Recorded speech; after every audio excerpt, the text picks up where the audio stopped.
Hello, hello! Today I'm going to be showing you my new backpack.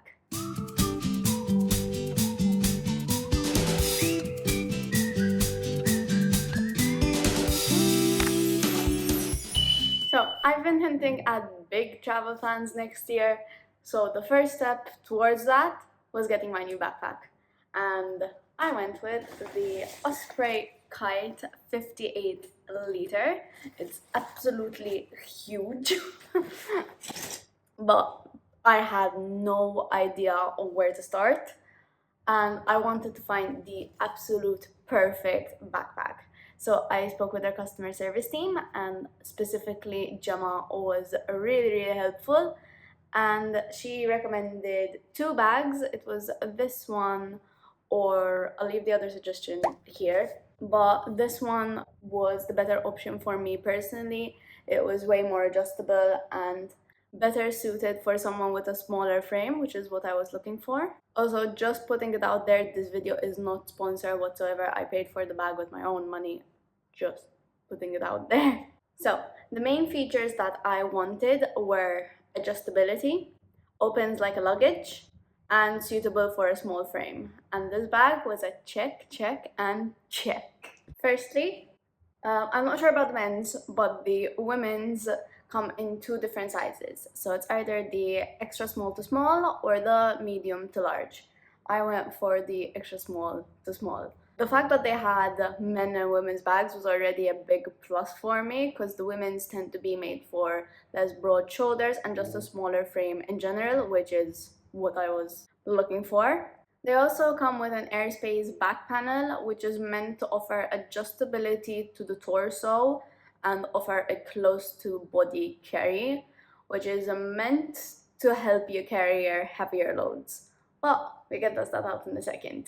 And of course, the luggage-like opening, which I believe they call a U-zip access. So apart from the main compartment on this bag, there's a lot of zippers and pockets everywhere, and this also comes with an integrated rain cover. So let me start by showing you there. So starting in this bottom pocket, you have a potentially detachable rain cover for the bag. The next step up, if you unbuckle these and you open this zip, you get access to the bottom part of the backpack. That has a separator, but that leads to the main compartment. So on either side of the bag, you have the hip belt pockets with a zipper. This would be what's in the front. So it's basically where you would put your smaller, need to access quickly items. And you also have this rubberized strap on this end. Sticking to the sides, both sides have a mesh pocket with both top and side access. That will be for your water bottles and sorts. Alongside the bag, there's a bunch of these things, so if you needed to loop anything through, or maybe if you needed to loop extra lines across and then you'd hang stuff off of them, that's also an option there for you. So this would be the top pocket. Its access is from the back. So I just flip the bag over, and this is the zip access to the top pocket. While we're back here, I can also show you the Airscape back panel and the adjustability feature here. So on this part, which is what the straps are attached to, can move up and down, and that is basically, it has a loop around to that rod, so it gives it access to move up and down.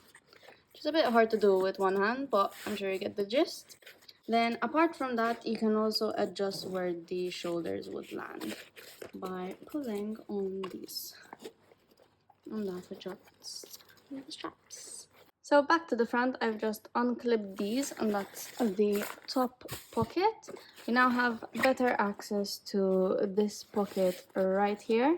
This doesn't actually grant you access, but it does give way for the pocket to open up more. But then if we unclip this part and we undo this zipper that goes all around, and there's more clips. Yeah. we undo this zipper, which, as Gemma described, is a U-shaped zip. We have access to the main pocket. Yeah. The other way to access this can be either from the bottom, as we said, it's just this in between, and it can also be accessed from the top. We have this secure latch. You need to pull this before pulling these, which isn't really possible to do with one hand, so bear with. Ta-da! And you unclip the main clip there, and you now have access to the main pocket. I also forgot to mention, on the straps you have an extra rubberized handle specified for hiking poles, so obviously you can use that for whatever you want. And on the clip that attaches at the top of your torso, you also have a whistle feature. But yeah, that was basically the backpack. Now what I'm gonna do is actually pack it up and take it out into the wild. I wanted to pack this semi-realistically, so I actually used packing cubes, but I also tried to fit in some of my biggest clothing items like sweaters and jeans and polo necks. I also added in this towel bag, which is absolutely huge, just to test it. Now that was a task. So, this is what we're looking like. So I stuffed the big towel in this bottom compartment here. The 4 packing cubes are just tucked up there, and I've managed to fit in slides. There's not too much space left, but you can definitely shove some more things in there. But yeah. So I'm just clipping in and tightening all the straps basically. If I could find which straps go where. That's gonna go somewhere. And there it is. Flip and pull. And basically I'm doing that all around the bag. And that is it, all done up. There's still the pocket up here that's empty. There's this pocket and all the side pocket that I haven't filled in with anything. But this is what it's looking like. It's not too heavy. Okay, let's actually see how heavy this thing is. It's about 8 kilos, which isn't bad. We'll see. We'll see. That's what I'm looking at right now. Let's put this baby to the test though.